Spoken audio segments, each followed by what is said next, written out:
Et d'ailleurs, je fais ce live Instagram, vraiment toutes les personnes qui sont là, je vais répondre à toutes vos difficultés. Alors, mettez tout dans le chat, je vais y répondre, d'accord? Vous inquiétez pas. Alors, premièrement, je vais répondre dans l'ordre. Ah oui, je ne sais pas si vous avez déjà assisté à mes lives, mais les derniers lives que je fais, généralement, il n'y avait pas de thème. Je réponds à toutes les questions, en fait, d'accord? En sachant que pour les troubles du comportement alimentaire, je vais faire une conférence complète. Ça veut dire qu'en fait, pendant 2 heures, on va prendre le sujet et on va le démonter, en fait. On va tout décomposer, tout expliquer correctement. Et généralement, que ce soit mes conférences troubles du comportement alimentaire ou conférences perte de poids, les personnes qui viennent repartent avec des outils et vraiment des réponses à leurs questions et des solutions, d'accord? Après, si vous voulez un accompagnement, il n'y a pas de problème, mais vraiment, moi, mes conférences, elles sont là pour ça, je donne énormément d'informations. Ensuite, il y a, je crois que c'est Safia, m'a posé une question, Alaykoum salam, Imagine Me, qui fait un très beau événement sur le henné.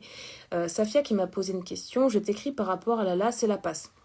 Ça, c'est par rapport au concours de médecine, d'accord? J'ai fait une publication où j'ai donné pas mal d'éléments. La licence option santé, c'est qu'en gros, pendant 3 ans, tu es dans une licence et chaque année, tu as une chance de rejoindre les études médicales. Mais pour ça, il faut être parmi les meilleurs de ta licence option santé et vraiment bien travailler les matières. Par contre, pour les places dans les études de santé, il n'y a que 30% qui sont autorisées aux personnes qui sont en licence. 70% des places pour les études de santé sont prises par le concours, ce qu'on appelle classiquement le concours de médecine, qui s'appelle aujourd'hui PASS, d'accord?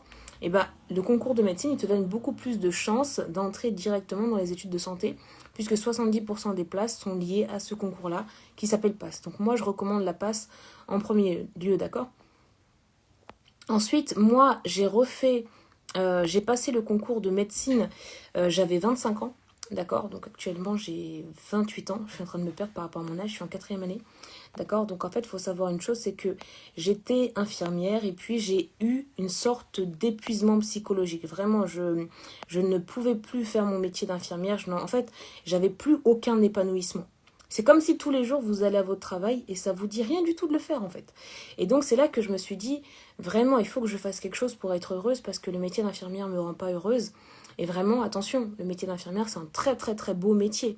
Mais moi, c'était plus ce dont j'avais besoin en fait. J'avais besoin d'aventure, j'avais besoin d'apprendre des choses, j'avais besoin voilà, de changer mon quotidien. Et puis, je me suis dit, bon, je vais reprendre mes études, je vais essayer de devenir médecin. Et donc, c'est là qu'en 2019, j'ai déposé ma démission au mois d'avril 2019. Et en même temps, il y avait la campagne Parcoursup, c'est une fameuse plateforme dans laquelle on rentre son bac. Et à partir du bac, il vous affecte dans les études. Donc moi, j'avais compris que la stratégie sur Parcoursup, c'est qu'il fallait cocher le plus d'universités possible pour être sûr d'avoir une chance. Donc j'ai coché le maximum de facultés de médecine. Finalement, sur je ne sais pas combien, peut-être 10, il n'y en a que 2 qui m'ont retenu. Et puis j'ai choisi une de ces universités et j'ai passé le concours de médecine. Donc c'est pendant 1 an le concours de médecine. Il y a 2 phases de sélection. La première phase de sélection, c'est 3 mois après la rentrée au mois de décembre. Et la deuxième phase de sélection, c'est au mois de juin. Et donc, à chaque fois, on était 1600 étudiants en tout. Et en fait, mon année, il fallait être parmi les 185 premiers pour être sûr d'avoir sa place. D'accord? Donc, moi, j'ai terminé 139e sur 1600. Mais vraiment, j'ai travaillé à fond, pour réussir, mon concours. Et en fait, la première fois que j'ai passé le concours dans l'amphithéâtre, je me demandais comment c'était possible de se placer parmi les meilleurs. Je me suis dit, mais comment je peux être parmi les meilleurs sur 1600? Et finalement, en fait, j'ai compris quelque chose. Tout le monde était bon pour apprendre son cours par cœur. Il y avait des champions du monde du par cœur. Ils avaient tous répété leur cours. Mais ceux qui avaient réellement compris leur cours, il y en avait très peu. Et en fait, les questions sur lesquelles on est évalué, ce sont des pièges, en fait. C'est plein de pièges et puis on doit cocher le maximum de bonnes réponses. Et en fait, le problème, c'est que tous ceux qui avaient appris par cœur et qui n'avaient rien compris, c'était eux qui perdaient le plus de points. Donc il fallait vraiment faire de la qualité, décortiquer le cours, le comprendre. Et puis voilà. Alors, effectivement, as-salafia, étudier en médecine et être marié avec un enfant, alors il faut faire attention, c'est-à-dire que nous, par exemple, dans notre cursus médical, il vaut mieux avoir un enfant après la 6e année d'études. Parce que tu vois, par exemple, moi je suis en 4e année de médecine, toutes mes camarades soit qui ont fait une reconversion, soit qui vont se marier ou qui sont en train de se marier, en fait, le timing, c'est vraiment après la 6e année de médecine. Pourquoi? Parce qu'en fait, avant, on a un concours à passer. C'est-à-dire que là, on est tous en train de préparer un concours à la 6e année qui va déterminer quelle spécialité médicale passer en fait. Et ce concours-là, pour le préparer, il faut réviser tous les jours. Et en fait, parmi tous les étudiants en médecine, les meilleurs pourront choisir le métier de leur rêve en fait. Par exemple, si tu veux devenir cardiologue, il faut vraiment bien apprendre pour le concours de la 6e année. Si tu veux devenir chirurgien, il faut vraiment bien apprendre. Et donc en fait, la stratégie, c'est que une fois que ce concours-là, qui est censé déterminer notre métier, il est passé, bah, c'est le baby boom. Donc c'est à ce moment-là généralement que toutes les sœurs qui sont en médecine, elles ont un enfant. Parce qu'en fait, une fois que tu as passé cet examen de la 6e année, voilà, tu as juste des stages un petit peu obligatoires. Tu es interne en médecine, tu vas aller à l'hôpital, etc. Mais après, attention, il y a aussi des sœurs qui ont des enfants avant, hein, et qui s'adaptent. Voilà, peut-être que le mari va aider à garder les enfants, etc. etc. Moi, j'aimerais me spécialiser, c'est la grande question. Vraiment, c'est une très très bonne question sur la spécialité médicale que je vais choisir. Je suis rentrée en voulant devenir médecin réanimateur parce que j'étais infirmière de réanimation et c'est le métier qui me passionnait. Ensuite, pendant mes études de médecine, j'ai passé mon diplôme universitaire en thérapie cognitive et comportementale. Du coup, je me suis dit, je vais peut-être faire psychiatre parce que c'est vraiment en lien avec les troubles du comportement alimentaire. Finalement, psychiatre, ça me dit plus rien du tout, vraiment. Donc vraiment, je suis en train de me chercher. Je sais pas du tout, parce que pour le moment, j'accompagne des femmes qui souffrent des troubles du comportement alimentaire. Je peux faire des thérapies. Mais faire un métier toute ma vie, pour le moment, ça me dit rien du tout. Donc je suis complètement perdue, mes chers. Je ne sais pas quel médecin je vais devenir. Alors, merci pour les réponses. Alors, attention, là, tu vois, par exemple, il y a Sarah qui me demande c'est quoi mon rythme de travail quotidien. Tu vois, par exemple, pour réussir la médecine, faut que ce soit pratiquement que de la médecine dans ta vie. Tu vois, par exemple, là, moi, je fais un live Instagram. Je vais pas ouvrir Instagram avant samedi matin. Et là, en fait, j'ai des vidéos qui vont se publier automatiquement dans 2 jours, dans 3 jours, etc. via une application. Mais en fait, même Instagram, c'est pas compatible. Il y a énormément de choses qui sont très peu compatibles avec la médecine parce qu'on a besoin de travailler tous les jours, on a besoin d'être concentré. À partir de la 3e année, tous les matins, du lundi au vendredi, tu es à l'hôpital. Moi, tous les matins, je suis à l'hôpital. D'accord Ok, donc c'est vraiment très important. L'après-midi, tu vas à la bibliothèque. Donc voilà, il y a vraiment pas mal de choses. Et donc, en fait, tu dois vraiment t'organiser. Moi, à côté de ça, je fais du sport. J'essaie de miser au maximum sur la qualité des révisions. La méthode qui m'a permis de réussir le concours de médecine, c'est celle que j'adapte toujours maintenant. Je fais des dessins quand je suis à la bibliothèque, j'essaie de tout décomposer. Mais plus le temps passe et moins vous allez me voir. Mon rythme idéal sur Instagram que je vais atteindre progressivement, si Dieu veut, dans peut-être 3 mois, ça va être de publier 1 fois par mois. Et je vous assure, encore les publications, ça ne prend pas beaucoup de temps, mais la présence, c'est pas possible. Faut vraiment... Ah, que je devienne chirurgien. Tout à fait, je sais même pas. Médecin généraliste. Vous savez quoi, je vais noter tout ça, je vais vous le dire. Quand tu es perdu, c'est le boxeur des doutes. Ah, exactement. Mohamed Sibi, il est là. Le coach des entrepreneurs, complètement. Ah, c'est vrai, c'est vrai. Faut que je revienne vers toi, coach. Dans tous les cas, tu seras exceptionnel, Inch'Allah. Merci beaucoup. Alors, je voulais vous demander, mes chers, est-ce que vous avez des questions ? Très important, si jamais vous avez des questions, vous les posez tous ici. Et pour ceux qui ont rejoint en cours de route, ce que je disais justement, c'est que je recevais entre 50 et 100 messages privés par jour. Et vraiment, je suis désolée, c'est pas du tout un manque de respect, mais c'est impossible d'y répondre. Encore si j'étais pas en médecine, je pense que je pourrais peut-être, vous voyez. Mais là, c'est de l'ordre de l'impossible, je vous assure. Voilà, Riam 78, exactement, faut vraiment être focus, c'est très très important. Une étudiante infirmière de première année qui veut aller en médecine. Alors tu sais, vraiment, moi je pense que quand tu veux faire médecine, la première chose c'est ta NIA, c'est-à-dire c'est quoi ton intention de devenir médecin. Qu'est-ce qui fait que vraiment tu as envie de rejoindre ces études-là? Moi par exemple c'était la curiosité intellectuelle, j'avais tout le temps besoin d'apprendre et donc là je suis très heureuse parce que les livres ils sont à l'infini et c'est ce qu'on nous demande d'ailleurs d'apprendre. Et puis une fois que tu as identifié ça, ok, à toi de voir ce que tu veux faire. C'est-à-dire que là, par exemple, tu es en première année. Est-ce que tu te vois de faire toutes tes études d'infirmière jusqu'au bout et après tenter médecine? Ou est-ce que vraiment, dès maintenant, tu te dis, moi, je suis étudiante infirmière en première année, je vais m'arrêter maintenant, je vais passer le concours de médecine, d'accord? Voilà, si je ne l'ai pas, je vais pouvoir intégrer une licence option santé. Ah oui, attention, si vous n'avez pas le concours de médecine mais vous avez une bonne moyenne, vous avez la possibilité d'intégrer la licence option santé, qui chaque année va vous laisser une chance, d'accord, de retourner dans les études médicales. Okay. Après, il faut faire attention à la prépa. Comme je vous l'ai dit, j'ai fait une publication pour vous mettre en garde contre tous les charlatans. Moi, il y a un site internet, je sais plus comment il s'appelait à l'ancienne, j'espère qu'ils l'ont fermé. Réussir sa passesse ou je sais pas quoi. C'est incroyable le site, bah, tu mets ta carte bleue et t'as rien au bout en fait. Donc j'ai fait une publication, je vous ai expliqué qu'il y a beaucoup de charlatans. Il y a vraiment beaucoup de sites internet qui n'existent pas, qui ne sont pas certifiés, vous risquez de vous faire arnaquer. Et vraiment, à l'heure actuelle, l'offre gratuite, elle est largement suffisante. D'accord? Dans vos universités, vous avez ce qu'on appelle le tutorat qui vous prépare, qui met à votre disposition des cours. Sur Le Bon Coin, vous avez les étudiants. Pourquoi je vous dis ça? Parce qu'en fait, les étudiants de première année de médecine, une fois qu'ils ont passé le concours, ce qu'ils font avec leurs cours, c'est qu'ils les vendent à 50 euros sur Le Bon Coin, par exemple. Oui, mais en fait, 50 euros, si toi, tu te procures les cours un peu avant, bah, ça va être une énorme opportunité pour toi. Et moi, c'est exactement ce que j'ai fait. Dès que j'ai su que j'étais prise en médecine, en fait, directement, d'accord, très important, je me suis procuré tous les cours. Bon, je me suis fait plumer par un site internet.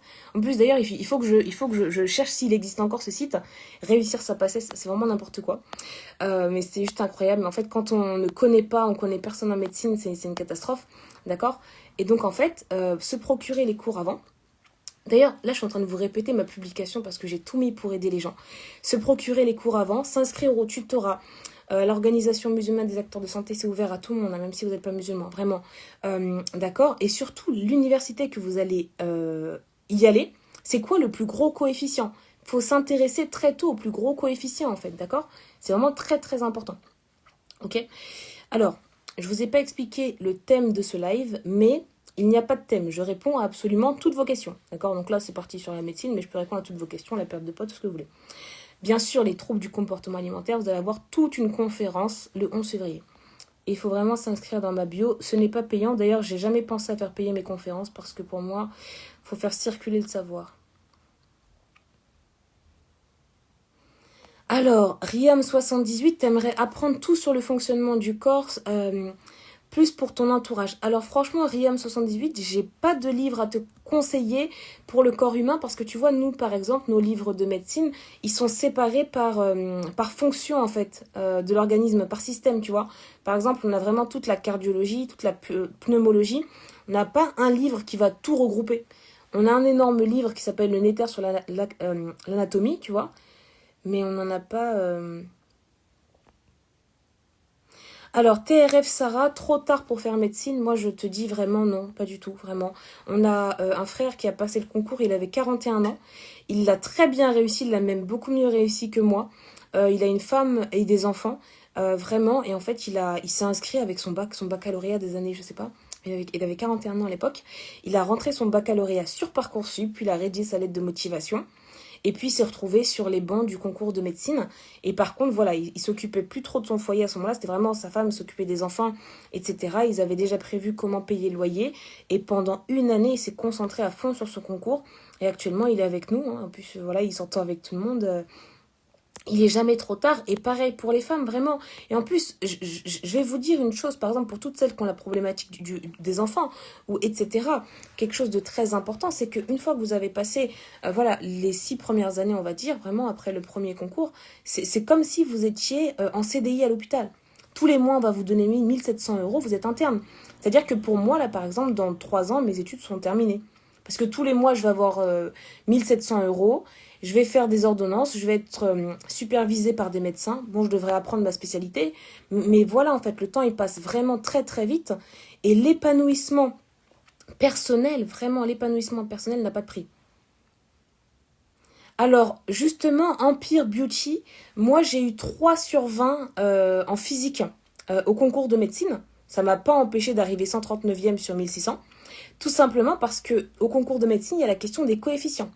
Et donc, en fait, comme j'avais très très bien réussi la matière qui avait le plus gros coefficient, qui s'appelait chimie, biochimie, et vraiment la chimie, n'importe quelle personne qui n'a pas été à l'école peut la comprendre, vraiment. La chimie, il faut s'asseoir, il faut faire des exercices, il faut comprendre toutes les molécules, comment elles se tournent, il faut regarder des vidéos, il faut lire les corrections. Moi, je lisais énormément les corrections.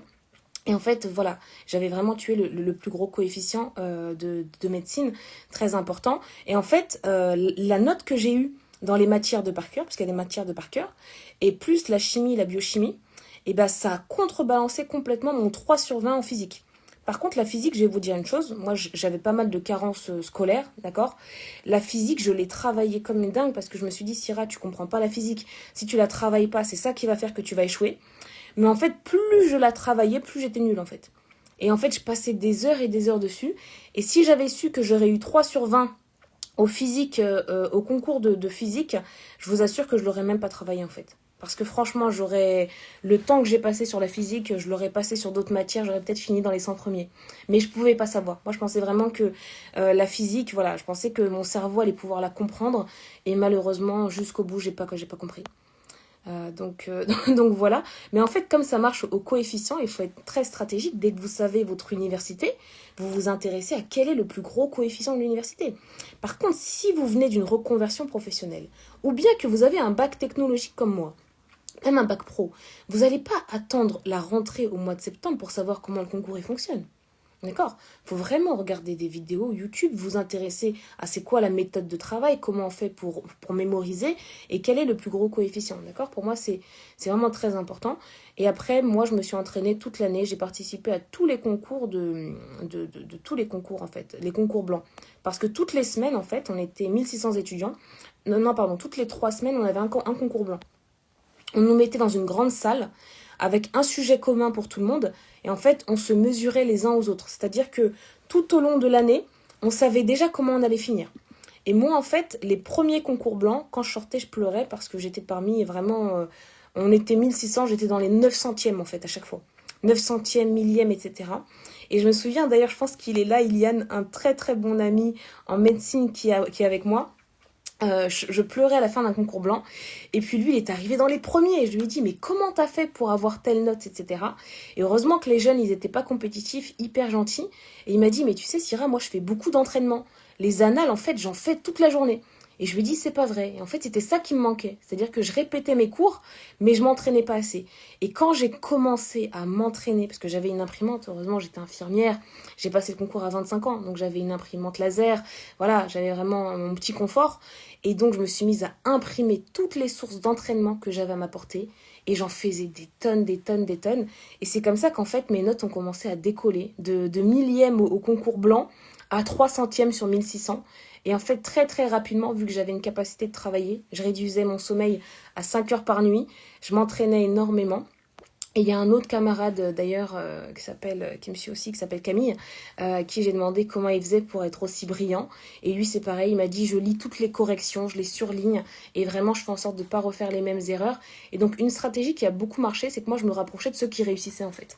Parce que quand je pleurais, il y en avait qui étaient hyper joyeux. Donc je leur demandais pourquoi tu pleures pas en fait, pourquoi t'es content et comment tu fais. Et les gens sont tellement gentils qu'ils vous aident en fait, vous voyez. Donc voilà. Avec grand plaisir. Oh, merci Nour. D'ailleurs, on fait un bel événement avec Nour pour les femmes. Toutes les femmes, vraiment, vous êtes conviées à l'événement qu'on va faire.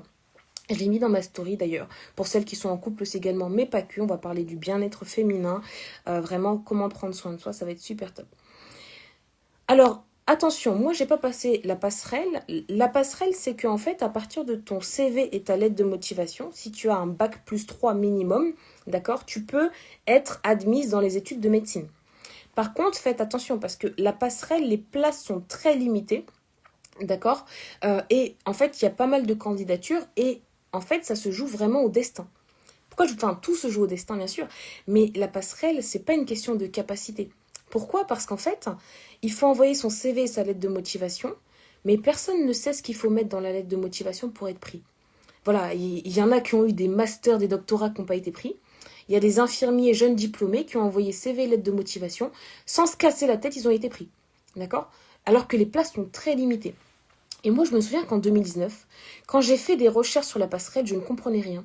Je ne savais pas ce qu'il fallait faire, je ne savais pas à quelle université il fallait l'envoyer. Et que, par contre, quand j'ai lu pour le concours, c'était, si vous arrivez parmi les premiers, vous êtes pris. Et il y avait beaucoup plus de place, en fait. Et donc, je me suis dit, bon, je fonce pour le concours. Par contre, il faut faire attention. Moi, j'avais fait une deuxième chose. Je m'étais inscrite en médecine en Roumanie. Pour vous dire ma détermination, d'accord? C'est-à-dire que moi, j'étais infirmière, je cumulais pas mal d'emplois, donc j'avais un bon salaire, j'avais une voiture neuve, etc. Bien sûr, toujours aider la famille, etc. Et je me suis dit, en fait, si le concours de médecine ne marche pas, je vais aller en Roumanie. Seulement, j'étais inscrite dans une université de Roumanie et c'était 10 000 € l'année cash. Bon, j'avais 10 000 € pour un an, mais j'avais pas plus en fait. Et j'avais pas plus. Et en fait, la Roumanie, il faut payer 10 000 € fois 10 ans en fait. Donc c'était carrément impossible. Et là, je me suis dit, attends, mais en Roumanie, comment je peux travailler à côté? Est-ce qu'il y a la possibilité de travailler à côté? Tellement j'étais déterminée à devenir médecin, je me suis dit, bon, si c'est 10 000 € l'année, si je peux travailler en tant qu'infirmière là-bas, et bah générer un truc, ça peut être facile. Mais il n'y avait rien d'expliqué, c'était compliqué. J'avais quand même mon dossier prêt, j'étais déjà inscrite à l'université de Roumanie, il fallait juste envoyer le chèque de 10 000 €, etc. Et je me suis dit, bon, ma place elle est assurée en Roumanie, je passe le concours de médecine, on va voir comment ça se passe. Et puis finalement, j'ai eu le concours de médecine directement. Donc voilà, mais sinon c'était vraiment mon option suivante.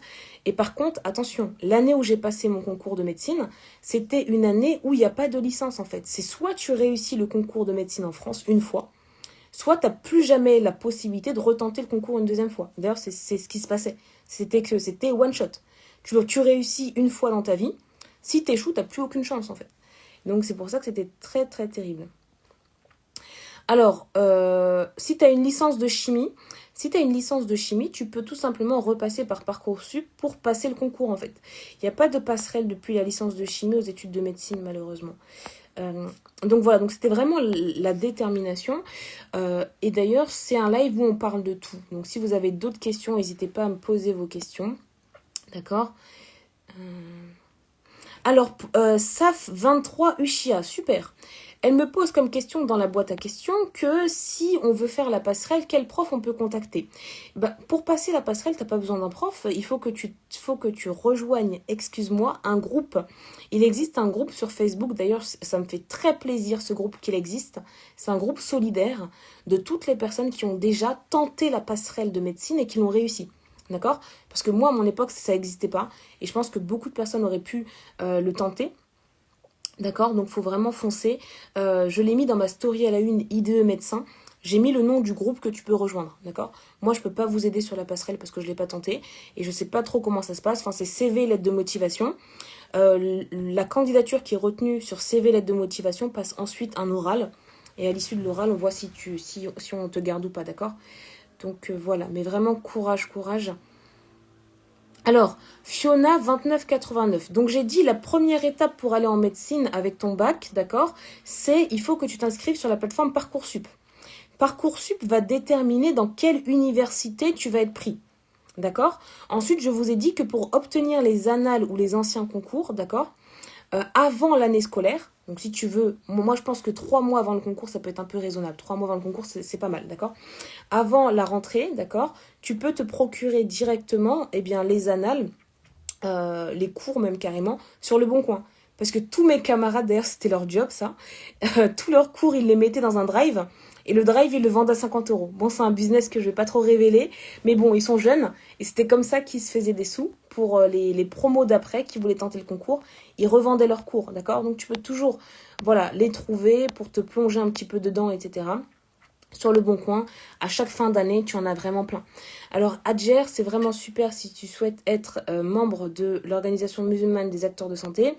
Ils ont un compte Instagram, c'est vraiment super. En fonction de ta région, on a aussi pas mal de groupes. On a l'île de France, on a pas mal de groupes en fonction si tu es soignant ou de ta région. Alors, il existe une préparation payante au concours de médecine qui coûte 7 000 €. Bon, moi, je ne l'ai pas payé. D'accord? Cette préparation, je vais vous expliquer déjà en quoi elle consiste. Cette préparation, c'est qu'en fait, ils vont prendre des étudiants qui passent pas le concours de médecine, d'accord? Et ces étudiants, ils vont aller à ta place en cours, d'accord? Ils vont prendre en note tout ce que le prof il dit, et en fait, ils vont te faire un super tableau récapitulatif de tous les cours de médecine. Ça veut dire que les gens qui ont payé 7 000 € l'année en prépa, ils n'ont pas besoin d'aller en cours, en fait. Chaque semaine, ils reçoivent une super fiche synthétique avec un tableau, avec des couleurs, etc. Ils ont juste à apprendre les cours de la prépa.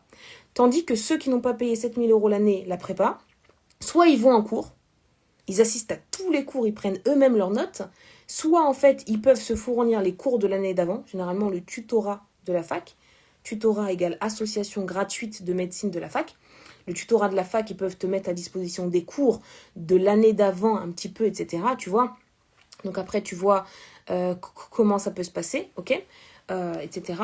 Donc voilà, mais le tutorat est plutôt bien fait. Après, la prépa, l'avantage de la prépa, c'est que par rapport aux autres personnes, tu vas avoir pas mal d'entraînement. Ok, tu vas avoir plus d'entraînement que ce que tu aurais pu avoir par exemple. D'accord? Donc voilà.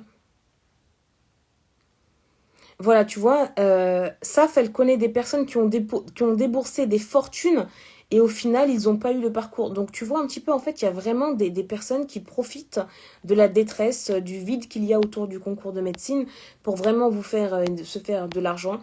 C'est très très malsain. Donc faites bien attention à vous. Moi, vraiment, je vous recommande, si vous avez un projet de reconversion, il faut d'abord poser tout ça. Pensez à l'aspect financier, comment je vais faire pour survivre financièrement pendant mes études. Bon, deuxième, troisième année de médecine, on a toujours la possibilité de travailler. Mais moi, je travaillais, je faisais des thérapies, etc. Donc vraiment, on a toujours la possibilité de travailler. Bon, après, ça se complique un petit peu. D'accord? Ah, Amine. Wafik Valakallah, ça me fait trop plaisir. Alors oui, Lilia, exactement. Avec une licence, tu peux tout à fait t'inscrire pour passer le concours. Alors si je ne me trompe pas, la campagne Parcoursup, elle est déjà ouverte là. Elle est ouverte et puis elle va fermer fin mai, je crois. Je suis en train de regarder sur les dates de Parcoursup, mais normalement, oui, oui. Parcoursup est ouvert là en 2023. Euh, regardez, 9 mars, bon, je sais pas trop. En fait, Parcoursup, c'est par étape, en fait, c'est ça le truc. C'est vraiment par étape. Excusez-moi, regardez. Voilà, exactement, c'est ouvert depuis le 18 janvier. En fait, c'est vraiment des étapes. Du 18 janvier au 9 mars, il y aura je ne sais pas quoi. Ça remonte à 2019, je suis vraiment désolée. Voilà, à partir du 19 janvier jusqu'au 9 mars, tu peux faire tes vœux. D'accord? Donc vraiment, tout est ouvert. Et en fait, l'étape qui va se passer du 9 mars au 6 avril 2023, je pense que tu vas devoir restreindre un petit peu plus tes vœux. Avec grand plaisir, Messi, la famille. Non, courage. Ah voilà, la campagne Parcoursup, elle est ouverte et le 9 mars, on ne peut plus mettre ses vœux. Très bien. Alors, est-ce que vous avez d'autres questions que ça ne concerne pas forcément le concours de médecine? Parce que là, c'était vraiment ouvert à toutes les questions. Puisque je ne peux malheureusement pas répondre à tous mes messages privés. Oui, à Salafia, exactement. Si par exemple tu veux devenir pédiatre, d'accord, eh bien en fait, il faut que tu sois parmi les meilleurs étudiants en médecine de France. D'accord? Bon, après, il faut regarder le classement parce que pédiatre, en fait, généralement, chaque année, par exemple, chaque année, il y a 9000 étudiants en médecine qui arrivent en sixième année. D'accord? Ils disent que, par exemple, pour être chirurgien plasticien, il faut arriver dans les 300 premiers sur 9000 étudiants. D'accord? Et donc, en fait, c'est pareil pour pédiatre. Pour pédiatre, il y a un classement. Je connais pas parce que c'est pas une spécialité sur laquelle je me suis renseignée. Mais par exemple, pour pédiatre, je te donne un exemple. Pour pédiatre, il faut peut-être être parmi les 3000 premiers étudiants sur 9000 étudiants en sixième année. Donc, c'est vraiment comme ça que ça se passe, d'accord? Enfin, on va parler de la perte de poids. Bon, là, je pense que c'était complet quand même sur les études de médecine pour ceux que ça intéresse. Pour toutes les personnes qui veulent reprendre leurs études, vraiment courage à vous, quelle que soit la filière, accrochez-vous et recherchez toujours votre épanouissement.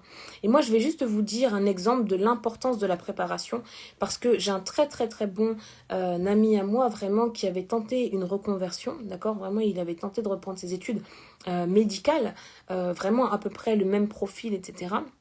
Sauf que lui, malheureusement, en fait, il n'a pas eu le temps de comprendre suffisamment la difficulté du concours médical. En fait, il n'a pas eu le temps de comprendre vraiment ce qu'on lui demandait.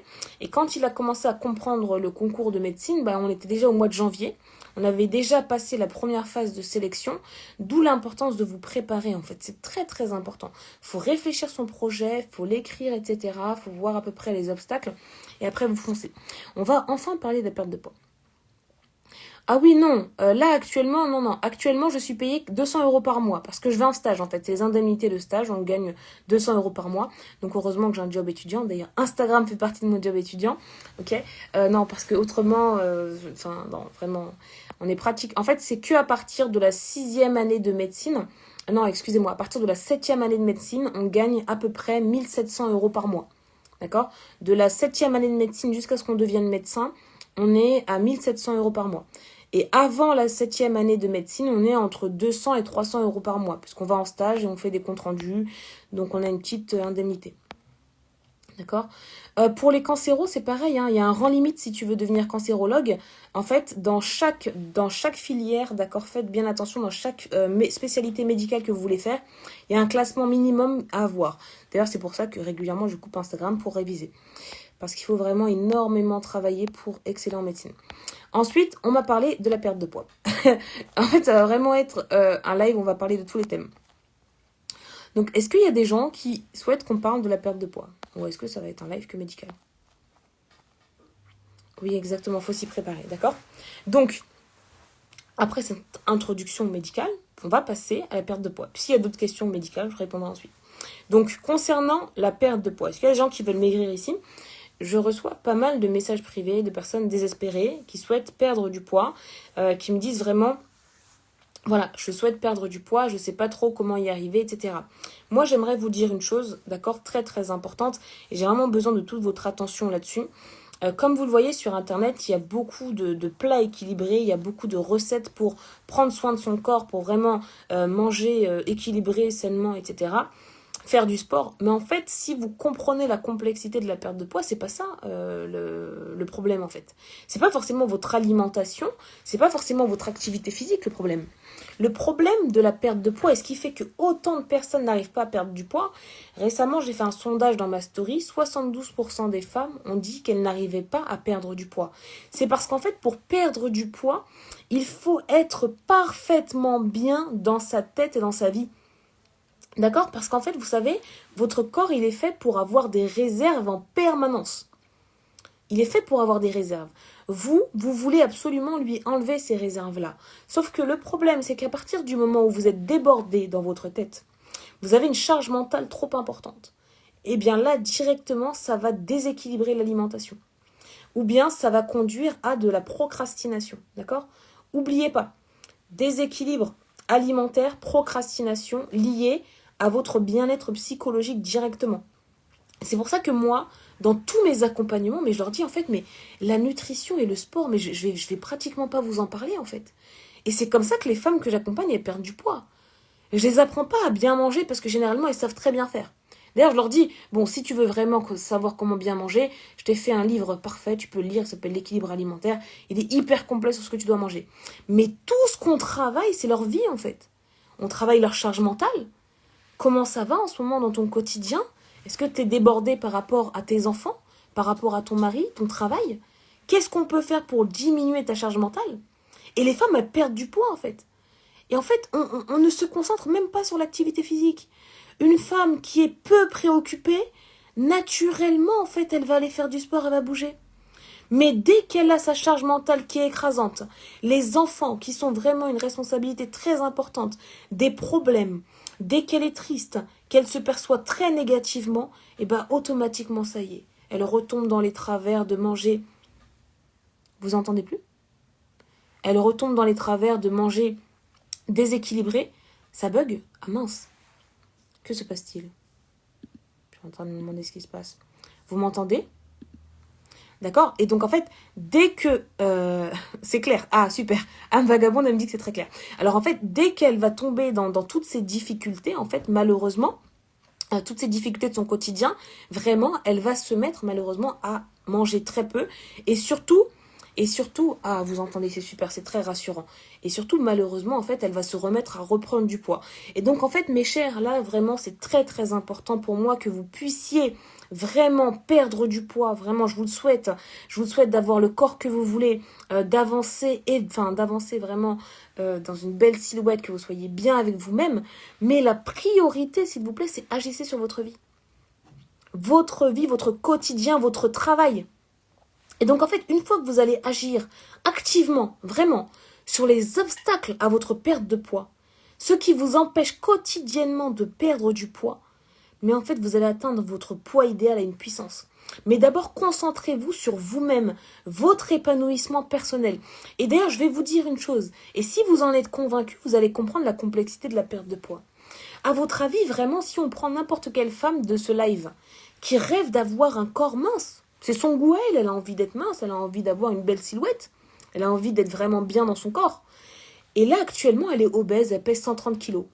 Mais elle vit à Paris, dans une ville complètement polluée. Elle a 3 enfants à s'occuper. Tous les matins, elle est préparatrice en pharmacie. Il faut qu'elle aille travailler de 9h à 19h. Ensuite, elle rentre, elle doit cuisiner. Personne l'aide, etc. Et elle est toujours obèse, d'année en année. Elle pèse toujours 125 kilos, elle perd pas de poids. Imaginez que cette femme-là, maintenant, d'accord, on la prenne, on l'installe à Tahiti. Elle a toujours son mari qui l'aide pas trop et ses enfants. D'accord? Mais là, la nuance. Elle n'est plus préparatrice en pharmacie. Elle n'a plus à travailler de 9h à 19h. Elle a de l'aide chez elle pour les tâches ménagères et pour ses enfants. Elle va perdre du poids à une vitesse astronomique, en fait. Elle va perdre du poids très, très rapidement. Et pourtant, cette femme, qu'elle soit à Tahiti ou à Paris, elle avait les mêmes connaissances sur la nutrition. Elle sait parfaitement qu'il faut faire 10 000 pas par jour. Elle sait parfaitement qu'il faut manger équilibré. C'est juste qu'on lui a enlevé sa charge mentale. Et la perte de poids, elle est magique, en fait. Et donc, je vais vous dire une chose. Plutôt que de jeter votre argent dans les produits minceurs, les gélules, les je sais pas quoi, etc. Est-ce que vous pouvez pas, s'il vous plaît, commencer à économiser pour améliorer votre cadre de vie, d'accord? Diminuer votre charge mentale, c'est extrêmement important, ok? Et aussi, la perte de poids, c'est une question de concentration. Je me suis rendu compte d'une chose, parce que il y a une période où je voulais perdre du poids, j'y arrivais pas. Et en fait, est-ce que vous êtes toujours concentré sur ce que je vous dis? D'ailleurs, le mot, c'est la concentration. Et j'arrivais pas à perdre du poids et je me disais, mais c'est pas possible en fait. Je suis en train de manger équilibré, je perds pas de poids, il y a un problème. Et j'avais pas forcément une charge mentale très importante. Mais en fait, la question c'était quoi? C'était justement que je n'étais pas du tout concentrée sur ma perte de poids. La perte de poids, c'était un peu comme toutes les obligations que je devais faire. Oui, il faut perdre du poids, il faut manger équilibré. Pour perdre du poids, il faut être extrêmement concentré sur l'objectif. C'est-à-dire que tous les jours, vous vous levez, bon, vous pouvez oublier de temps en temps, mais vous vous levez le matin, vous vous dites, mais je vais faire de moi-même une priorité, en fait. Je vais faire de moi une priorité, ma santé, mon bien-être, je suis importante. Et je vais m'apporter le meilleur. Et n'oubliez pas une chose aussi qui est capitale, c'est qu'en fait, habituez-vous à consommer des aliments qui vous honorent. Il y a des aliments qui vous honorent, c'est-à-dire par exemple vous allez manger de la fraise, ça vous honore, ça va vous apporter des vitamines, des nutriments, vraiment, ça va beaucoup vous aider au niveau de votre corps, d'accord? Vous allez consommer des pommes, ça va vous honorer. Vous allez avoir énormément de choses, d'accord? Des nutriments, de l'eau, les bons glucides, c'est vraiment très très important. Alors, âme vagabonde, comme je l'ai dit, je ne sais pas si tu as compris tout le topo, la perte de poids, elle est extrêmement complexe. Dans ma story, 72% des femmes ont dit qu'elles n'arrivent pas à perdre du poids. Pourtant, elles ont envie de perdre du poids. Mais je vais vous dire une chose, la perte de poids, c'est un phénomène qui est complexe. C'est-à-dire qu'en fait, il y a une multitude de facteurs qui sont dessus. Quand j'ai fait ma conférence sur la perte de poids, pendant 2 heures, on a parlé sur ça. Pendant 2 heures, on a travaillé sur ça. Et je vous assure que je suis persuadée qu'on n'a même pas fait 10% du topo, en fait.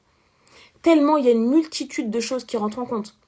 Si vous regardez par exemple toutes les études scientifiques sur l'impact des hormones sur la perte de poids, enfin c'est juste ahurissant en fait. Hein. C'est impressionnant, il y a énormément de choses.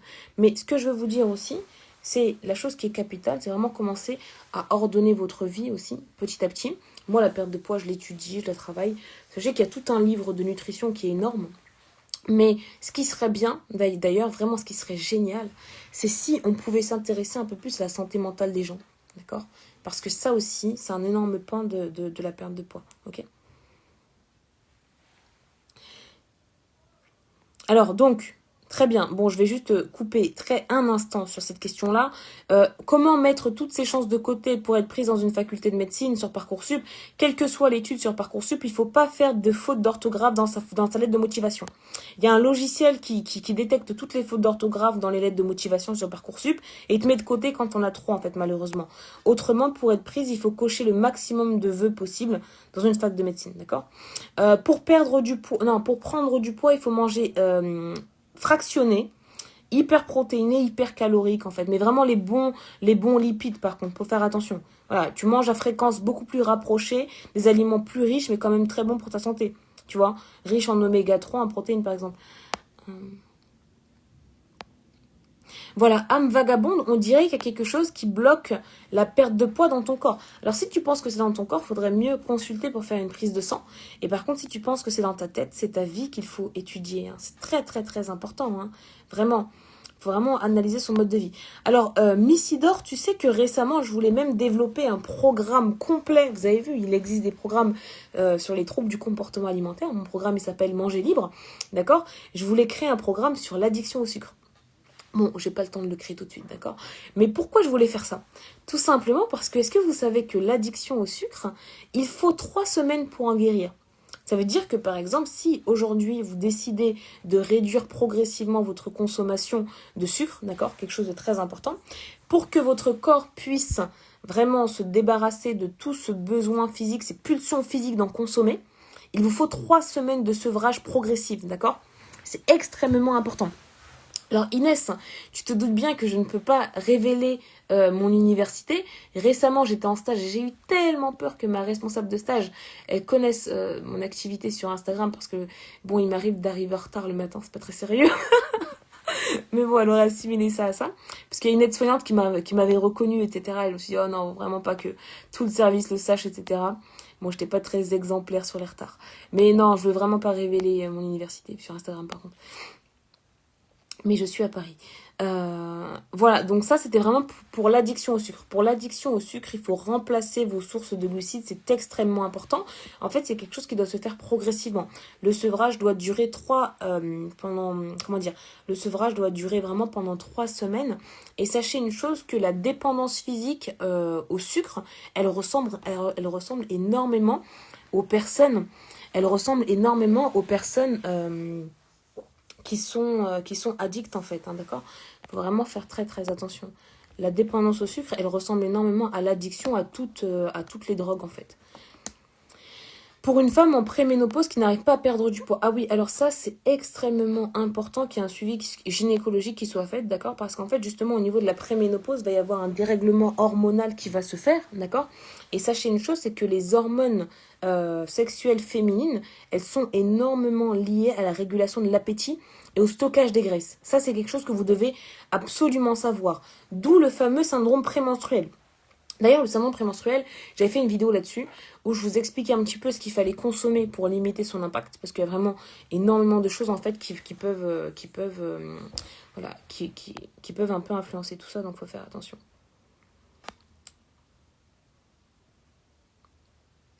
Alors, justement, l'addiction au sucre, d'accord, dans mon académie qui a 20 € par mois, c'est extrêmement important. J'en ai parlé dans la conférence, j'ai expliqué progressivement comment il fallait en sortir, etc. D'ailleurs, je vous invite vraiment à la rejoindre si vous souhaitez perdre du poids, parce que c'est très utile, en fait, il y a toute une communauté, ok.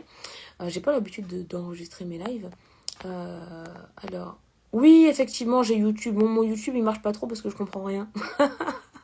Excusez-moi, j'aime beaucoup rire. Alors, les produits Unicity. Unicity, je vais vous dire une chose. Au début, Unicity, je pensais que c'était une secte, un truc bizarre, parce que ça commençait vraiment à me casser les pieds, qui me parlent de leurs produits. D'accord? Et puis finalement, écoutez, m'insultez pas ceux qui sont pour Unicity. Finalement, je me suis intéressée à Unicity. Et je vous avoue que leur dernière approche, elle est quand même très intelligente. Pourquoi? Parce qu'en fait, Unicity, il vous donne un produit qui va justement changer les bactéries du tube digestif. Moi, je suis tout à fait pour. Hein. Enfin, vraiment, c'est prouvé que les mauvaises bactéries au niveau du tube digestif, malheureusement, favorisent la captation des graisses. C'est-à-dire que vous êtes déjà en surpoids ou obèse, avec les mauvaises bactéries. Oh, bravo, je suis trop trop fière de toi. Courage à toi. Vraiment, faites plein de doha pour Ba qui va passer le concours de médecine pour le 2e semestre et je te souhaite vraiment de réussir. Courage à toi. Et je vous disais, Unicity, ce qu'ils ont fait, c'est qu'ils ont ils ont développé des probiotiques. On va remplacer les bactéries un petit peu néfastes du tube digestif qui captent la graisse en excès par des bactéries qui sont vraiment bonnes pour le tube digestif. Donc ça, c'est très bien. Mais bon, ils n'ont pas non plus inventé l'eau chaude, il y a plein de marques qui le font. Mais juste parce qu'ils ont développé cette approche-là dans la perte de poids, ce n'est pas tout à fait une escroquerie, d'accord? Par rapport à ça, en tout cas, la cure des probiotiques, moi je suis tout à fait pour. D'accord? Ça, c'est vraiment une très très bonne chose. Une fois que vraiment on s'est débarrassé des bactéries un petit peu néfastes qui captent la graisse vraiment en excès, la perte de poids elle peut être facilitée. D'accord? Donc voilà, hein, vous pouvez vous intéresser à Unicity si vous voulez. Moi, en tout cas, je n'ai utilisé aucun complément alimentaire. Alors, si sur Parcoursup, tu as accepté sur aucune faculté, alors Justement, âme vagabonde, tu as Actiflore aussi qui est très bien. C'est une cure de probiotiques que tu peux trouver sur Amazon. Ça s'appelle Active Flore Ultima. Vraiment, moi, ce qui m'a bluffé dans Actiflore Ultima, c'est les retours des pharmaciens, tu vois. T'as les pharmaciens qui recommandent vraiment des choses. C'est une très bonne chose, hein, pour réguler, voilà, exactement la flore intestinale. Tout à fait, d'accord. Donc, si t'es accepté sur aucune faculté, je pense que tu peux retenter ta chance, non? Je me demande. Je sais pas du tout, en fait, sur Parcoursup, quand t'es pas pris, comment ça peut se passer, parce que moi, j'ai eu aucun problème, en fait. J'avais été prise du premier coup. Je sais pas combien de candidatures on peut faire sur Parcoursup. Je suis en train de rechercher, je sais pas. Est-ce que quelqu'un a la réponse? Non, je sais pas. Moi, je me demandais même si on pouvait pas retenter tous les ans. Voilà, est-ce que vous avez d'autres questions? Parce que je ne vais pas tarder à vous laisser. J'ai déjà écrit, ça s'appelle Active Flore. Ah oui, voilà, t'as trouvé, super. Non, je ne sais pas du tout. Peut-être que tu vas pouvoir retenter sur Parcoursup, je sais pas. Je pense pas qu'il y ait une truc... Voilà. Bah, exactement. Si c'est la fac, tu auras forcément une affectation. Si tu es en région parisienne, demande toutes les facs. Alors, Sire Sabrina, le ballon gastrique. Le ballon gastrique, moi je pense que vraiment quand tu as un problème par rapport à la prise alimentaire qui est trop importante, d'accord, le ballon gastrique, il peut vraiment t'aider à beaucoup moins manger. Par contre, moi j'aimerais qu'on fasse attention à une chose, d'accord, c'est justement l'après-ballon gastrique. Parce que tu vois, par exemple, le cerveau, on a le fameux cerveau reptilien qui est formé et prêt vraiment pour toujours garder des réserves malheureusement. Le cerveau reptilien qui est là pour toujours avoir du stock de côté, etc. Le problème avec le ballon gastrique, c'est que pendant un temps, tu vas pouvoir très très peu manger, donc tu vas perdre du poids. Sauf que le problème, c'est qu'une fois qu'on t'enlève le ballon gastrique, en fait, ton estomac, il va retrouver un peu sa taille. C'est ça le problème. Et une fois que ton estomac, il retrouve sa taille, mais en fait, il a juste qu'une seule envie, c'est que tu reconstitues toutes les réserves que tu as perdues. Donc c'est ça qui est un petit peu dangereux. Et c'est pour ça que je vous dis vraiment, si vous n'arrivez pas à perdre du poids, concentrez-vous sur votre santé mentale, votre épanouissement. Trouvez-vous des loisirs, des amis, sortez. Vraiment, faites des choses qui vont nourrir votre âme aussi. Le côté spirituel est extrêmement important. Ok, déconcentrez-vous un petit peu plus de tout le côté restrictif et petit à petit, vous trouvez un moyen pour vous améliorer au niveau de l'activité physique. Qu'est-ce que je peux faire pour bouger encore plus? Ok, au niveau de l'alimentation, qu'est-ce que je peux faire pour manger encore mieux? Comprenez? C'est super important. Ah, merci beaucoup. Il y a plein de témoignages contre le ballon gastrique là. Ne le mets pas, je le regrette. Donc, vous voyez, ça n'a pas fonctionné. Vraiment.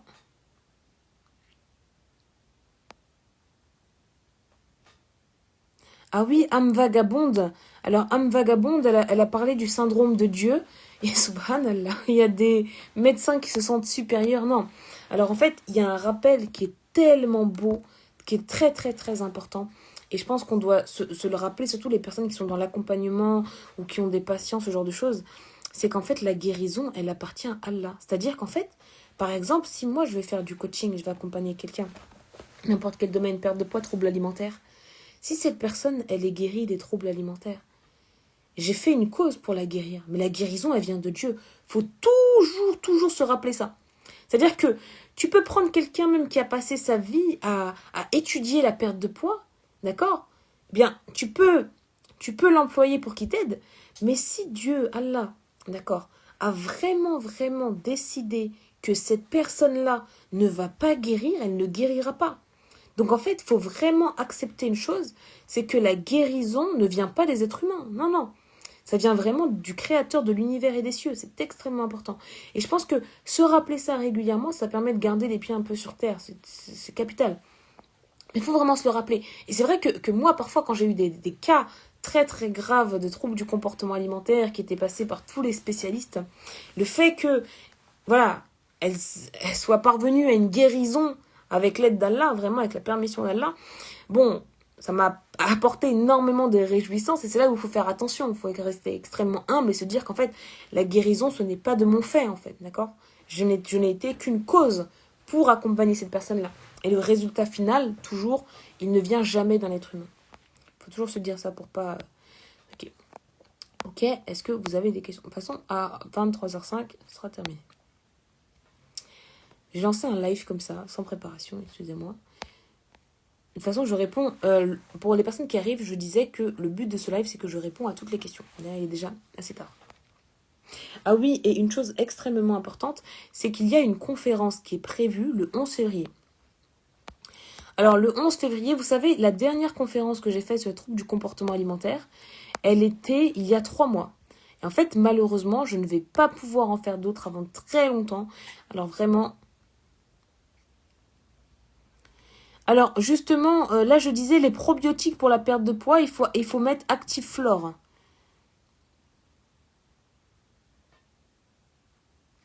Voilà, Active. Flore. Alors, moi, je dois vous avouer une chose, je vous assure. Vous savez, les affirmations positives. Non, mais en fait, moi, je pense que c'est même pas les études de médecine qui risquent de me faire dévier par rapport à ma foi. Moi, je pense surtout que c'est tout ce qu'il y a sur YouTube. Parce que vous savez, les affirmations positives, ça aide beaucoup. Voilà, quand on pense, quand on écoute des choses, je suis belle, je suis forte, etc., etc. Seulement, moi, je vais vous mettre en garde sur une chose. La dernière fois, je voulais partager justement à une personne qui n'a pas beaucoup confiance en elle, qui pense toujours en elle très négativement. Je voulais lui partager un audio justement qui parlait de ça, qui parlait du fait de s'affirmer, de s'accepter. Et incroyable, dans l'audio, il y avait marqué... Enfin, la personne disait quoi? Révèle ton divin intérieur. Et ça m'a tellement choquée. Et je me suis dit, en fait, il faut vraiment faire attention. C'est-à-dire que, en fait, beaucoup de personnes, à force d'encourager l'épanouissement de la personne, à force d'encourager la force de la personne, eh bien, en fait, ils sont même en train de dire que l'individu lui-même est un dieu. C'est extrêmement grave. Donc, il faut vraiment faire attention, Starfoula, vraiment, à tous les audios qui peuvent circuler, à toutes les choses qui peuvent circuler, comme l'énergie divine. Enfin, c'est grave, en fait. Hein. Il y a plein de choses qui sont pas normales. Oh Fatim, comment tu sais que j'ai métamorphosé Siem? Et oui, Siem, alhamdoulilah. Siem, c'est une femme que j'ai accompagnée, voilà, hyperphagie nocturne. D'ailleurs, vous allez voir, parce que je vais vous partager son témoignage incroyable, qui me disait, tu n'arriveras pas à me guérir, je suis un cas d'école. Et puis, avec l'aide d'Allah, alhamdoulilah, elle est guérie, Siem. Donc, c'était vraiment... très très belle histoire par rapport aux troubles du comportement alimentaire. En fait, là, la dernière session de femmes que j'ai accompagnée, je suis actuellement à 100% de guérison. Alhamdoulilah. 100% de guérison, dont la dernière, elle a mis 2 mois à guérir de son anorexie mentale. En fait, elle avait à la fois l'hyperphagie, s'appelle Amélie, je vous en avais parlé dans ma story. Elle avait l'hyperphagie et l'anorexie mentale, et elle a mis 2 mois à guérir. Tandis que les autres, c'était 1 mois. Elle, c'était beaucoup plus long, beaucoup plus difficile. Et d'ailleurs, j'ai mis sur YouTube son témoignage où elle raconte en fait comment elle en est arrivée à en fait sortir de tout ça, à cette prise de conscience, etc. Et c'est vraiment très émouvant. Donc les troubles du comportement alimentaire, il y a une façon d'en sortir. Il faut vraiment être avec quelqu'un qui comprend parfaitement, qui a la science, qui étudie, c'est capital. Et puis, ce qui est drôle, c'est que toutes les femmes que j'accompagne, elles sont d'abord passées par des professionnels de la nutrition, qui sont capables de vous expliquer c'est quoi la vitamine D beaucoup mieux que moi. Seulement, en fait, ça n'a rien à voir avec les aliments. Ça n'a rien... En fait, les troubles du comportement alimentaire, parce qu'il y a alimentaire dedans, eh bien, dans les textes de loi, ils autorisent les professionnels de la nutrition à les accompagner. Mais ça n'a rien à voir. En plus, vous saviez, quand j'étais en 3e année de médecine, j'avais le choix entre passer 2 diplômes universitaires. Je pouvais en faire un en nutrition, apprendre les aliments, il faut manger ça, il faut manger tel gramme de ça. Ou j'avais le choix entre faire un diplôme universitaire en psychologie. Mais en fait, les troubles du comportement alimentaire qui m'intéressaient, mais c'est pas du tout de la nutrition en fait. Mais je suis partie faire mon diplôme universitaire en thérapie psychologique. Parce que c'est les troubles psychologiques en fait. Quand vous voyez quelqu'un qui vous dit clairement « je peux manger 4 paquets de gâteaux par jour », mais qu'est-ce que ça a à voir avec les nutriments? Merci beaucoup Lagui. Oh là là, Lagui, il est là. Lagui, ça me fait plaisir qu'il soit là parce qu'il me suit depuis mes débuts. Et c'est un coach en perte de poids, il est juste exceptionnel. Il accompagne les personnes. Et en fait, ça n'a rien à voir avec les aliments. Donc, tout vraiment, j'ai beaucoup de respect pour tous les collègues, tous les professionnels de la santé, mais il faut qu'il y ait un changement en fait. Maintenant, il faudrait que les troubles du comportement alimentaire soient pris par les professionnels de la psychologie, de la psychiatrie. Parce que je vous assure, quelqu'un qui vous dit j'ai passé une mauvaise journée, je suis rentré chez moi, j'ai mangé tous les gâteaux de mon placard, mais en fait, ce n'est pas une question de nutriments, ce n'est pas une question de vitamines. Exactement, merci beaucoup, c'est psycho-émotionnel. Voilà, voilà en fait. Et donc en fait, une fois qu'on a compris tout ça, on arrive à accompagner ces personnes-là sur le chemin de la guérison. C'est extrêmement important. Donc vraiment, et je vous assure, vraiment, toutes les prises en charge qui sont liées aux troubles du comportement alimentaire, à la seconde où on vous parle de régime, de oui, il va falloir réadapter les repas ou je ne sais pas quoi, fuyez parce que vous savez que vous êtes face à quelqu'un, malheureusement, qui ne pourra pas vous aider. Oh, Nafissa, t'es trop mignonne. Ah oui, je disais justement que les messages privés, je suis noyée, complètement noyée. Et puis comme je suis à l'école à temps plein, c'est vraiment très complexe. Alors, Ada, ma chère, tout à fait, je suis tout à fait d'accord. C'est vrai que l'accès à un psychologue, c'est compliqué et c'est un coût qui est non négligeable. En fait, tu sais, il va vraiment falloir qu'au fil du temps, d'accord, les autorités ou l'État, ils reconnaissent davantage les troubles du comportement alimentaire. Parce que là, il y a un énorme problème de connaissance, je pense, d'accord? Très complexe, c'est-à-dire qu'en fait, vu que c'est invisible, parce que vous voyez, par exemple, quelqu'un qui fait une crise d'hyperphagie, si tu vois la personne dehors, tu peux pas savoir qu'elle est atteinte d'hyperphagie. Donc en fait, tout ce qui est invisible est négligé, d'accord? Et d'ailleurs, vous savez que vraiment, pour l'hyperphagie, la boulimie, l'anorexie, on ne peut pas dire que ce sont des maladies, d'accord? C'est extrêmement important, ils disent toujours des troubles. C'est des troubles, voilà, un peu comme les TOC, etc. Alors que c'est extrêmement grave. Donc vraiment, il y a une grande part de négligence. Âme vagabonde me dit que psychiatrie m'irait bien. Je le saurai peut-être plus tard. Je vais retenir toutes vos idées de spécialité en tout cas. Alors, Crimso, pour avoir une consultation avec moi. Très simple. Là, tout d'abord, je vous ai dit que je vais faire... Ah oui, parce que mon accompagnement, j'ai pas encore relancé d'autres sessions d'accompagnement. Pour le moment, je vais faire une conférence complète sur les troubles du comportement alimentaire. Je vous invite grandement à vous y inscrire, s'il vous plaît, le 11 février. Et comme je vous l'ai dit, la dernière conférence que j'ai faite, c'était il y a 3 mois. Donc, je peux pratiquement pas vous garantir qu'il y en aura une suivante avant juin ou j'en sais rien, septembre. Parce que je suis étudiante vraiment à temps plein. D'accord, c'est extrêmement important. Donc ça, vraiment, si c'est une problématique qui vous parle, je vous invite vraiment à vous inscrire parce qu'en fait, on décompose absolument tout. Et je vous dis ensuite, moi, voilà ce que je propose par rapport à tout ça. D'accord ? Merci, avec plaisir. Et merci d'être venu à ce live. D'ailleurs, j'avais même pas prévenu. Et je vous ai dit que comme j'essaie de me préserver sur les réseaux sociaux, je voulais faire ce live avec un masque. Mais vraiment, c'est pas possible. Ah non, le masque, j'ai commencé à le mettre aussi, mais c'est trop bizarre. Donc... que Dieu m'éclaire dans la voie. Est-ce que je suis dans la vérité en m'exposant sur les réseaux sociaux ou pas? Est-ce que c'est un péché? Je n'en sais rien. C'est un énorme dilemme. D'accord? Mais je suis contente d'être là ce soir, de pouvoir vraiment vous aider. Et d'ailleurs, le but de ce live, c'est de répondre à absolument toutes vos questions. Donc, si vous avez des questions, envoyez, posez vos questions. Avec grand plaisir, Lagui, on aura l'occasion de discuter sur tout ça. En fait, on a vraiment un but commun. Aider vraiment les femmes, les personnes à aller mieux, à être bien dans leur corps. Parce que vraiment, ça fait tellement de souffrance. Il y a tellement de personnes qui souffrent, en fait. De ne pas pouvoir perdre du poids, de ne pas pouvoir être bien dans leur corps, de ne pas pouvoir être... C'est terrible. Mais là, par rapport à tout ça, j'espère que vous avez pu comprendre un petit peu l'enjeu. Par contre, ce live, si vous avez aimé le live et que vous avez envie de le réécouter, je pense qu'il va être sur YouTube. 1 heure, oui, je vais réussir à le télécharger.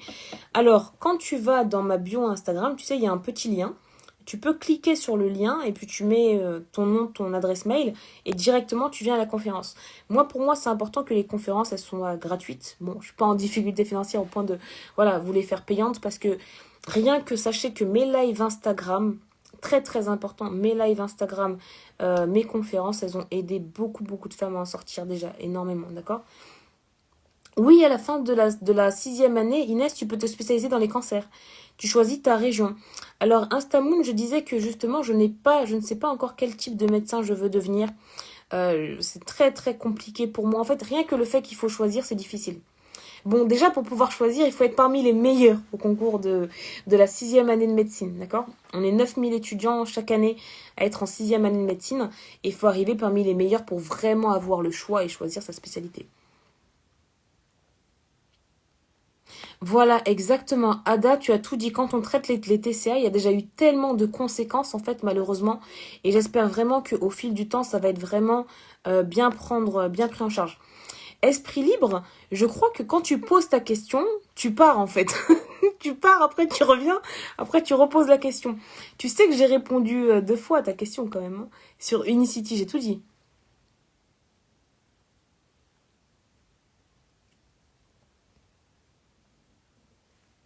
Alors justement, quand on accompagne les personnes qui souffrent de troubles du comportement alimentaire et que par exemple on n'est pas tout à fait diplômé, d'accord, on n'a pas tous les diplômes qu'il faut pour les prendre en charge. En fait, il y a une chose qu'il faut faire par rapport, enfin, quand on n'est pas tout, parce qu'on pose une question très intéressante. Je ne suis pas tout à fait diplômée dans les troubles du comportement alimentaire, mais j'accompagne ces personnes-là. Justement, je prenais un café avec mes collègues psychologues avec qui je parlais, d'accord. Parce que moi, je suis habilitée à faire des thérapies, j'ai mon diplôme de thérapie cognitive et comportementale, mais je ne suis pas pour autant psychologue. Attention, d'accord. C'est-à-dire que normalement, je fais juste des thérapies, ça s'arrête là en fait. D'accord. Thérapie sur les schémas de pensée, sur les comportements inappropriés, et on change profondément le comportement. Et donc, en fait, quand on n'a pas tout à fait tous les diplômes, on peut traiter des axes des troubles du comportement alimentaire, mais on a comment dire, c'est extrêmement important de travailler en pluridisciplinarité, d'accord. Travailler avec d'autres professionnels, travailler avec des psychiatres, d'accord. C'est extrêmement important de bien connaître tout l'aspect légal, en fait, qui se passe. Parce qu'en fait, il faut savoir que l'indication principale en France dans les troubles du comportement alimentaire, c'est vraiment donner des antidépresseurs. Tu vas voir n'importe quel psychiatre. D'ailleurs, j'aime beaucoup parler avec des psychiatres. Parce qu'en fait, je suis manager de l'association musulmane des acteurs de santé. Donc, on a plein de psychiatres. Et en fait, beaucoup, qu'est-ce qu'ils font quand ils ont des troubles du comportement alimentaire? Ils ouvrent en fait leur livre de médecine. Et en fait, dans le livre de médecine, il est marqué quoi? Troubles du comportement alimentaire, antidépresseurs. Ils donnent des antidépresseurs. D'accord? Parce qu'en fait, c'est écrit ça. Et la psychothérapie vient vraiment qu'après. Et après, il y a les diététiciens qui les prennent en charge aussi. Il y a les nutritionnistes qui les prennent en charge. Et donc, en fait, faut bien faire attention à tout ça, d'accord? C'est-à-dire que il y a plein de professionnels qui interviennent, mais que main dans la main, on arrive vraiment à faire un super travail, d'accord? Toi, vraiment, tu peux faire un super travail par rapport à ces femmes-là. Pourquoi? Parce qu'en fait, il y a tout le côté confiance en soi, il y a tout le côté gestion des émotions que tu peux travailler, c'est extrêmement important, ok? Et en fait, beaucoup de ces personnes, si tu regardes bien, au niveau des troubles du comportement alimentaire, beaucoup de ces personnes, il y a une énorme carence affective. Que ce soit social, que ce soit humainement, ils manquent cruellement de l'affection dans leur quotidien. Donc il y a pas mal de choses. Jen, comme tu as dit, dans la prise en charge des troubles du comportement alimentaire, il n'y a rien de logique. On a une prescription très importante d'antidépresseurs. Moi, j'ai beaucoup de femmes qui me contactent, hein. Ah ouais, bah ça fait 20 ans qu'on m'a mis sous antidépresseurs. Incroyable. Et moi, je lui demande, mais est-ce que tu souffres toujours d'hyperphagie? Oui, bien sûr. Mais j'ai peur d'arrêter mes antidépresseurs parce que peut-être que si j'arrête les antidépresseurs, ça va être encore plus grave. Mais voilà, c'est vraiment très compliqué. Mais c'est surtout psychologique. Et puis moi, je pense qu'il faut travailler en multipluridisciplinarité. Beaucoup de mal à dire ce mot, décidément. Moi, je pense que ce qui serait magnifique pour prendre en charge les troubles du comportement alimentaire, ce serait une superbe clinique, peut-être qu'ils vont créer ça dans le futur, une superbe clinique des troubles du comportement alimentaire avec un niveau, une psychologue qui est formée en thérapie cognitive et comportementale, une diététicienne, d'accord, un psychiatre, un coach en bien-être, en pensée positive, etc. Et vraiment quelque chose comme ça de très complet. Et c'est là qu'on pourra vraiment aider les gens à s'en sortir. Bon, après, ce que je fais aussi pas mal et j'essaye de développer, c'est vraiment voilà, des femmes qui peuvent parler les unes avec les autres. Et d'ailleurs, à partir de samedi, je vais rouvrir mon groupe Telegram. J'ai un groupe Telegram dans lequel vous allez pouvoir échanger. Bon, je le mettrai dans ma story juste après. D'accord? Est-ce que vous avez d'autres questions?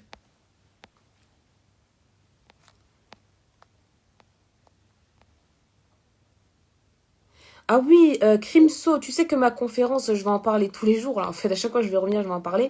Mais là, déjà, tu as le lien pour t'inscrire. Mais après, je vais vous dire une chose, je vous assure. Hein, j'avais 2 collègues qui prenaient en charge les troubles du comportement alimentaire.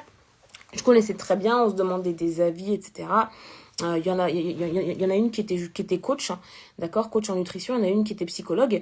Et en fait, vraiment, la coach en nutrition, elle a décidé d'arrêter de prendre en charge les troubles du comportement alimentaire parce que c'était trop complexe. Mais en fait, tout simplement parce qu'en fait, il faut travailler en multidisciplinarité. C'est-à-dire qu'elle s'est dit même, accompagner uniquement à la perte de poids, c'est plus simple. Moi, je dirais pas que c'est... Enfin, si, je pense que accompagner quelqu'un qui veut juste perdre du poids sans trouble du comportement alimentaire, c'est beaucoup plus simple, naturellement.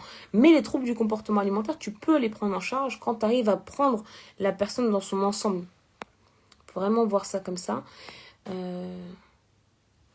Est-ce que vous avez d'autres questions? Parce que sinon, je vais complètement m'éparpiller. Alors, par rapport à la perte de poids, combien de temps maximum doit durer un déficit calorique? Moi, je te dirais qu'il n'y a pas de temps pour le déficit calorique. Moi, je dirais simplement qu'il ne faut pas se mettre en restriction. D'accord? C'est-à-dire qu'en fait, tu sais, ton corps, il est très intelligent. Si tu te mets tout à coup à manger des légumes, de la viande, et que tu supprimes complètement certaines catégories d'aliments, bah là, en fait, ton corps qui doit avoir ses réserves, et qui a besoin vraiment que tu manges varié, là, il va se dire, il y a quelque chose qui ne va pas. Elle mange peu, elle a supprimé cette catégorie d'aliments dont j'en ai besoin. Généralement, quand tu supprimes une grande partie des glucides, bon, il va déstocker du gras, etc. pour faire de l'énergie, d'accord.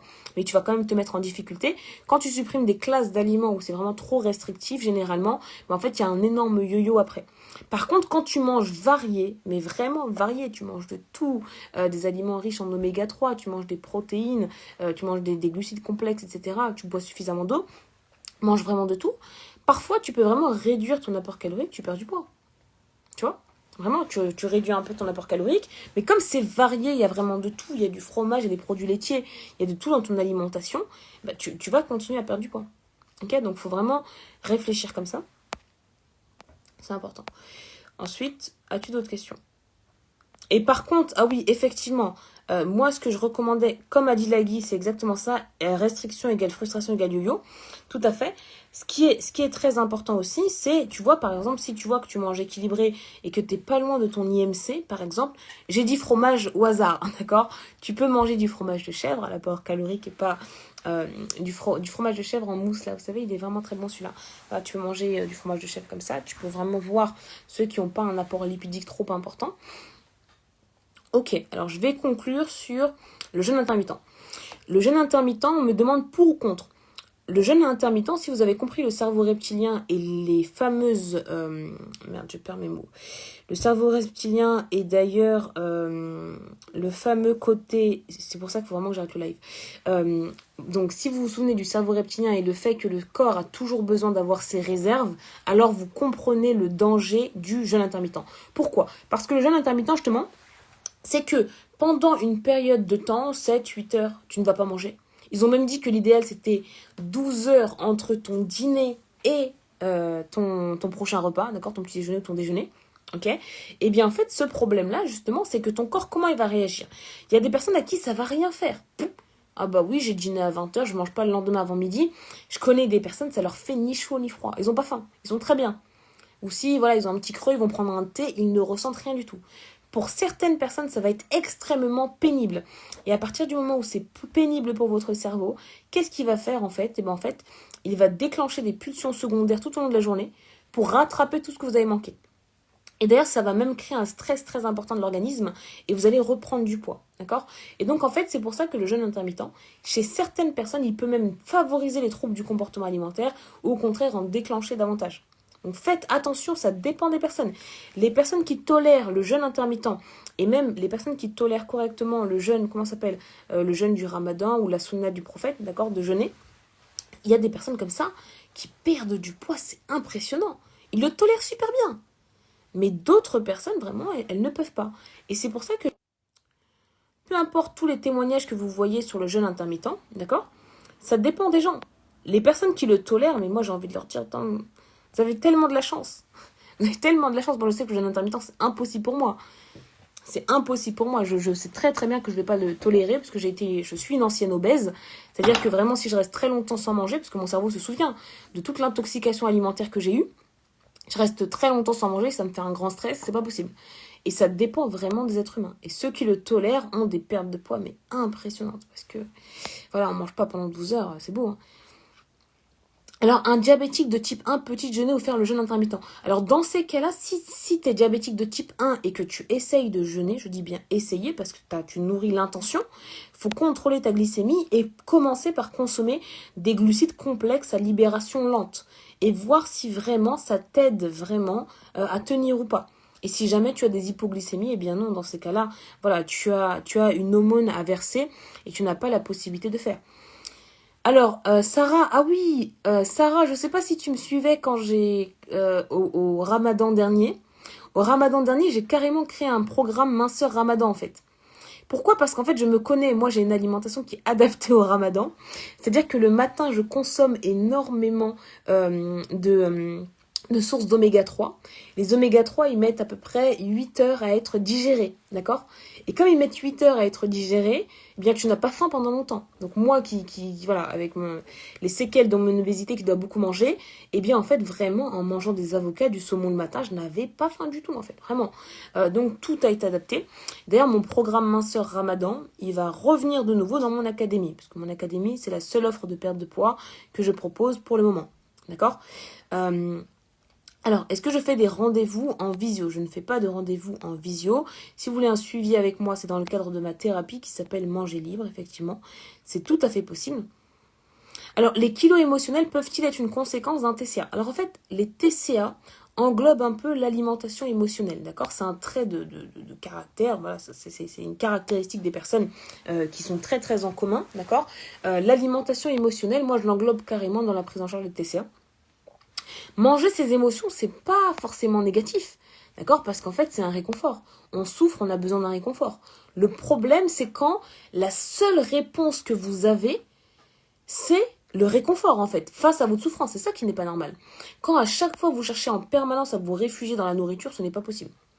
Ça, c'est clairement, ça devient pathologique. C'est ça le problème de l'alimentation émotionnelle. L'alimentation cétogène, c'est exactement comme le jeûne intermittent.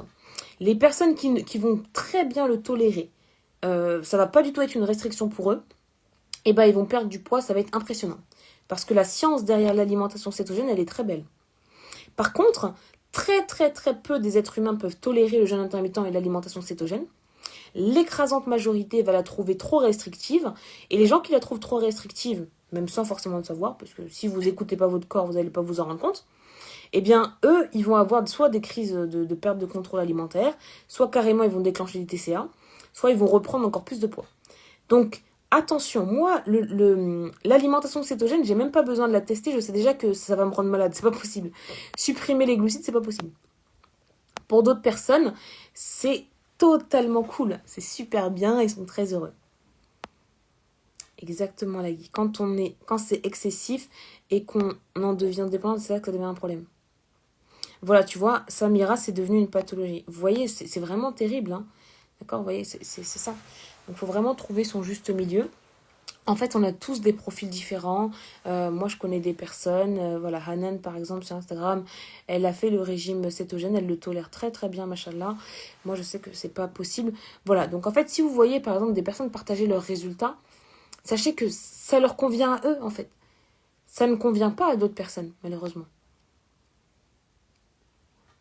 Alors, HippoNew, si tu souhaites commencer à bien manger, mais tu sais pas par où te commencer, je ne sais pas si vous avez vu, j'ai fait une story à la une. Depuis que j'ai su que les gens regardaient mes stories à la une, j'ai commencé à les mettre un peu au propre. Bon, la seule qui est bien, c'est celle sur l'alimentation. Donc, tu cliques sur ma story à la une alimentation et tu la lis tranquillement. Tu vas voir, voilà, j'ai parlé de plein de trucs, etc. Ah oui, complètement, faut se connaître, mais c'est clair.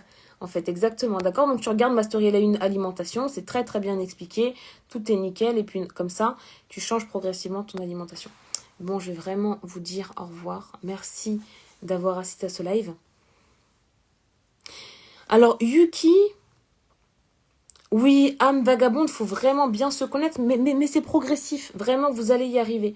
Vous allez y arriver, il faut toujours, toujours y croire, et vraiment, vous allez y arriver. Alors, Yuki, vraiment, pour te dire... Si je connais des professionnels qui prennent en charge les TCA, moi je sais que là actuellement à l'hôpital de Colombes, ils sont en train de faire un très très bon travail dans le 92. Il y a toute une équipe en fait vraiment qui est en train de se développer par rapport à ça.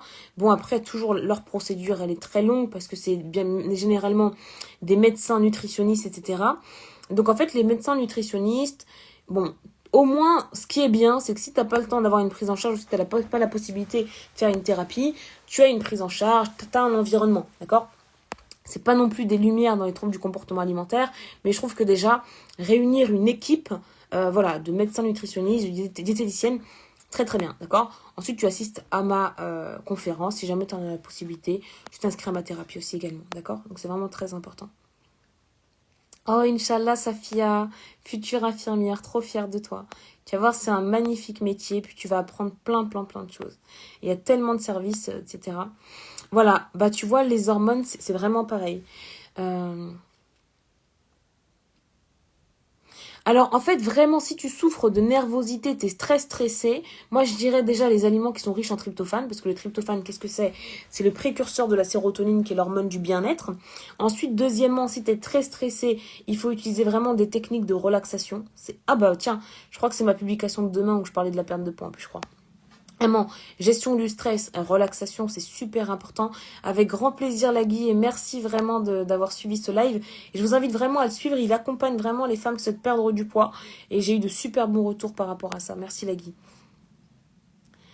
Voilà, exactement. Je pense que j'ai pas mal répondu. Qu'est-ce que j'ai dit? Amine, merci beaucoup. Ok, donc voilà, vraiment, si vous êtes stressé, intéressez-vous au cortisol, l'hormone du stress. Tout faire pour la diminuer. Aliments riches en tryptophane, c'est extrêmement important pour être bien, pour être heureux. Faire du sport aussi également. Si vous êtes croyant, vous êtes musulman, vous placez votre confiance en Dieu, tous les jours faites preuve de gratitude. Tout ça, c'est extrêmement important. Ok ? Alors, toutes les autres questions, vous savez ce qu'on va faire? On va se donner rendez-vous, sur les troubles du comportement alimentaire, les craquages. On va se donner rendez-vous le 11 février. Alors, c'est quoi comme exemple d'aliments qui enlèvent le stress? Alors, en fait, attention, les aliments qui enlèvent le stress, par exemple, tu peux avoir des plantes. Tu peux avoir des plantes qui peuvent t'enlever le stress. Tu as... Attends, est-ce que c'est pas l'onagre? Je me demande c'était quelle plante que j'avais. Le pire, c'est que j'avais donné toute la liste... tout ça. Mais en fait, moi, ce que j'ai dit, attention, c'est pas une plante qui enlève le stress. Hein. Tous les précurseurs du tryptophane, c'est pas, comment dire, ce ne sont pas les anti-stress. C'est les hormones du bien-être, en fait. En fait, c'est comme si tu enlèves le mal, enfin, tu remplaces le mal par le bien, ok? Mais par contre, si jamais tu souhaites vraiment, comment dire, diminuer ton stress, t'as toute la technique de la cohérence cardiaque. J'ai pas tellement de plantes. Ah, le rhodiola, très bien. Exactement, très bien. J'en ai beaucoup entendu parler d'ailleurs, le rhodiola. Pas tellement de connaissances dans tout ça. Magnifique. C'est quoi l'Isuisa? C'est une plante? Non. Bon voilà. Après, effectivement, après tu peux avoir pas mal de plantes. Faut voir aussi tout ce qui agit aussi au niveau de, comment dire, je suis en train de perdre les mots. Les œstrogènes et les progestérones aussi, c'est extrêmement important. Putain, mais qu'est-ce que ça me casse les pieds, vous bien faire ça. Le Louisa, c'est une plante? Ah, la verveine, Louisa en arabe, ok. Alors, verveine, safran, merci beaucoup, arabique ludique. Hein. Parce que ça, vraiment, j'allais pas vous aider sur les plantes. Valériane, passiflore, Louisa, c'est de la verveine. Darija en arabe. Le safran, le rhodiola, je valide tout à fait exactement. Ah, vraiment, par rapport au reflux gastrique, ça, faut faire attention. Bon, après, le reflux gastrique, t'as le Gaviscon, mais c'est surtout vraiment par rapport à tes apports alimentaires. Faut faire très attention de tes apports alimentaires, manger très lentement. Parce qu'en fait, quand t'as des reflux gastriques, plus tu vas manger très rapidement et plus, en fait, tu vas en avoir. Donc, faut vraiment bien se concentrer sur... Le moringa, c'est une plante aussi. Décidément, on va avoir toutes les plantes, là. Je découvre plein de choses avec vous. C'est vraiment super. Ok, donc voilà. Arabique ludique, t'es vraiment chaud. Oui, bah la prochaine fois, il y aura vraiment pas de souci. On va parler de plein de thèmes, ok? Mais en fait, après, il faut vous dire aussi une chose, c'est que vraiment, enfin, vous pouvez vraiment améliorer votre quotidien à partir de plein de petites actions. Déjà, rien qu'en variant votre alimentation, c'est vraiment super important, quoi, ok? Donc voilà. Ah oui, tout à fait. Si tu perds du poids, tu vas améliorer tes reflux gastriques, tout à fait. Parce qu'en fait, plus tu as une obésité abdominale déjà, plus tu vas avoir davantage de reflux gastrique. Ah, ça ressemble à du henné.